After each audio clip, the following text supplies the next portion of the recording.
This video will probably get no views and no one is talking about this, but this could be the third leading cause of death in America.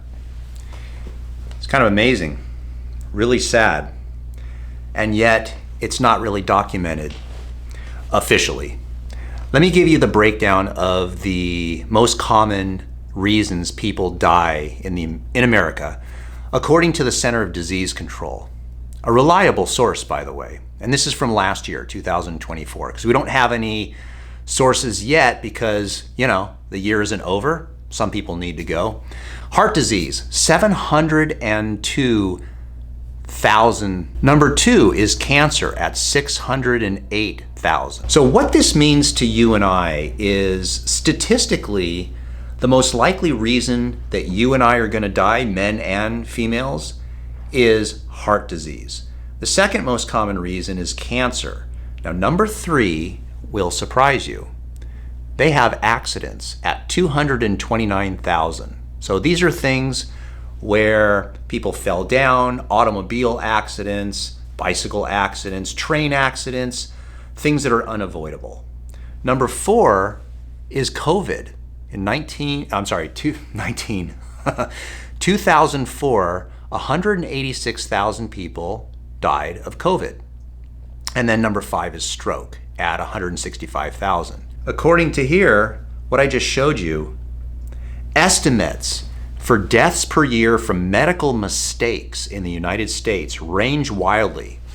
These estimates can be anywhere between 250,000 as high as 440,000. Studies suggest that medical errors, including diagnostic errors, medication errors, and surgical errors, are a leading cause of death in the United States. And then it's got estimates from Johns Hopkins, different things, medication errors. You can read that some other time. But ultimately, even if we took the lowest number, 250, or we took the highest number, 440,000, something like that, that's the third leading cause of death in the United States, is medical mistakes. Now, why is this not put in the Center of Disease Control stats? Why is this hidden? Also, interestingly enough, if you Google this, there's tons of YouTube videos. And it's not just me saying it. I'm just repeating the same crap that's on every other video. It's a bunch of medical doctors, newsreels, investigative studies that have found that medical malpractice is a major problem in our country. And yet, no one's viewing these videos. Now, is it because the algorithm doesn't allow you to see it? Is it possible that no one the reality is just no one gives a crap? Is it not popular enough? Is it embarrassing? I'm going to make the humble argument, in my humble opinion. What do you think, Bob? I don't know, Brad. That this is an embarrassment, and that's why no one talks about this. And I'm not saying that,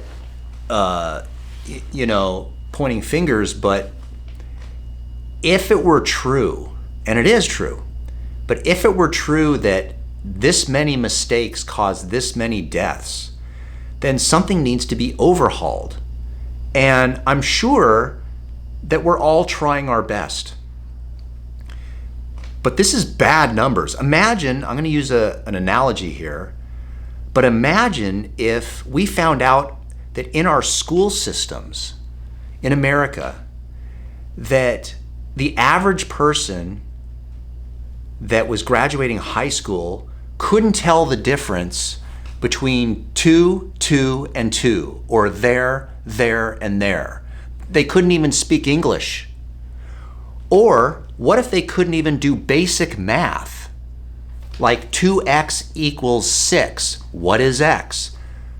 What if people couldn't figure this out and they were able to graduate high school?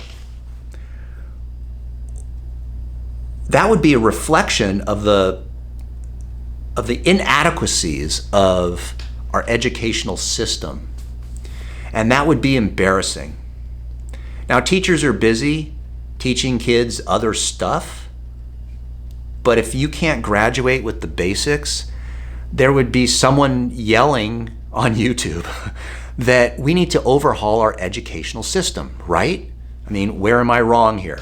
I'm sure you'll let me know in the comments, but in our healthcare system, if the third leading cause of the third leading cause of disease or death, third leading cause of death in America is our own healthcare system, that's an embarrassment.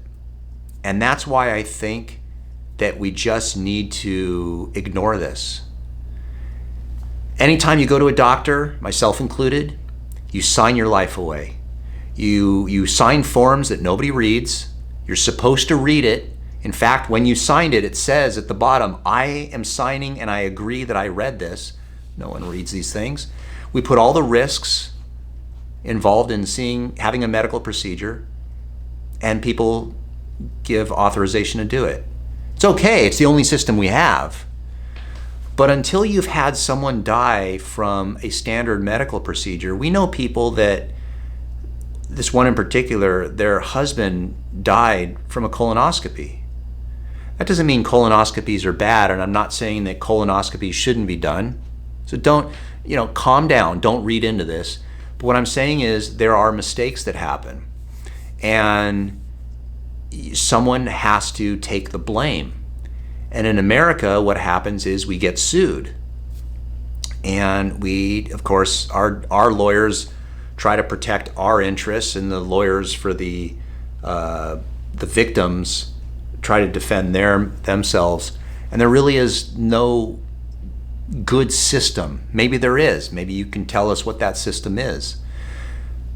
But I'm willing to bet that the reason on social media this is downplayed, the reason this is not talked about is because we don't know how to solve it. We just don't know how to prevent these accidents and these malpractice things from happening, and thus everything goes as status quo. But yeah, when you look at the leading causes of death in America, from the Center of Disease Control, from the National Institutes of Health, from the American Medical Association, all these things, it's tough to swallow that the actual good healthcare might be a leading cause of health. So, in my humble opinion, what's the solution to this? Because we're getting to that, right? The answer is you can't get sick. You have to take health into your own hands and realize that when you are under emergency care, that you're at the whim of who's there at the hospital that day, and you want to try to stay away from healthcare as much as you possibly can. How do you do that? It's almost too simple, but you exercise a little and you eat healthy foods, of which try to define that. We've got a healthcare system that is the third leading cause of death in America, but we haven't defined what a proper diet is. But that's for a different video. But I think you're smart, aren't you? Other than that guy Larry T, who keeps commenting on my videos, other than that guy, I think most of the viewers here are smart enough to know what a healthy diet is for them. So eat a healthy diet, exercise a little, get lucky, choose the right genetics, and you might be able to have a good health span and lifespan. But eventually you're going to end up in a hospital, and eventually you're going to die. The question is, statistically, what is it? Is it heart disease? Is it cancer? Is it medical mistakes? Is it accidents? Is it COVID? It's a tough call. So let's see if we can make this video go viral. I don't think it's going to go viral, but maybe someone will prove me wrong. But let's get on to the fun part, the advertisement. And then afterwards, after the advertisement, if you stick around, I've got some extra bonuses for you that you might find interesting and helpful if I could help you in any way. Here we go. You should drink water. It's healthy. I'm dry fasting. Well, then eat meat. Causes cancer. You can eat eggs. Cholesterol. Vegetables. Lectins. OMG. Fruit. Sugar. Food. I'm fasting. Magnesium. Okay, you got me. We can all agree magnesium is great for you. Don't you get sick of the confusion when it comes to diet? Well, I sure do. And magnesium is one of those things that almost everybody can agree upon, except for one thing.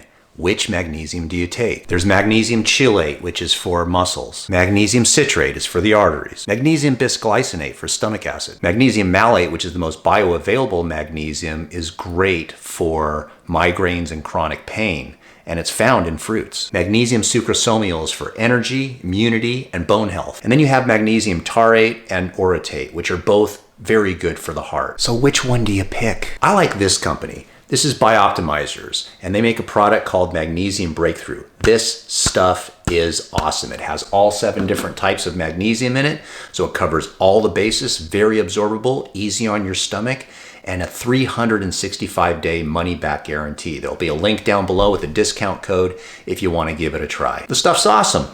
No controversy. Seed oils. If you have specific questions in regard to blood pressure, your own health and wellness, we actually do Zoom appointments as well as telephone appointments. We do these Zoom and telephone appointments from all around the world. So you're more than welcome to call our office, schedule an actual Zoom or a telephone consultation with me.